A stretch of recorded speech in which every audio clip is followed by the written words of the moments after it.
क्रांती news, आवाज सर्वसामान्यांचा. चंद्रपूर.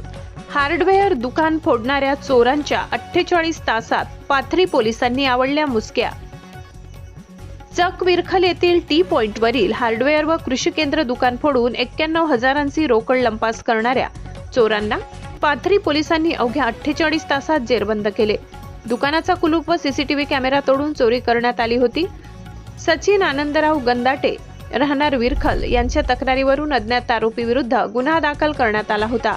गोपनीय माहितीच्या आधारे पोलिसांनी निलेश बंडू भोयर राहणार निमगाव याला ताब्यात घेऊन चौकशी केली असता त्यांनी अल्पवयीन साथीदारासह चोरी केल्याची कबुली दिली. आरोपीकडून 74,000 रुपये, 2 लहान हातोडे जप्त करण्यात आले असून काही रक्कम खर्च केल्याची कबुली दिली आहे. अल्पवयीन बालकास पालकांच्या ताब्यात देण्यात आले असून अटक आरोपीस न्यायालयीन कोठडी सुनावण्यात आली आहे. ही कारवाई पोलीस अधीक्षक सुदर्शन मुमक्का, अप्पर पोलीस अधीक्षक ईश्वर कातकडे, उपविभागीय पोलीस अधिकारी सत्यजित आमले यांचे मार्गदर्शनाखाली ठाणेदार नितेश डोरलीकर पाथरी पोलीस पथकाने केली. पुढील तपास पोलीस उपनिरीक्षक गोविंद चाटे करीत आहेत. जिल्हा प्रतिनिधी अमान कुरेशी, महाराष्ट्र क्रांती न्यूज, चंद्रपूर. अशाच नवनवीन बातम्या पाहण्यासाठी आमच्या महाराष्ट्र क्रांती न्यूज या YouTube चॅनलला लाईक करा, सबस्क्राईब करा आणि बेल आयकॉनला प्रेस करा.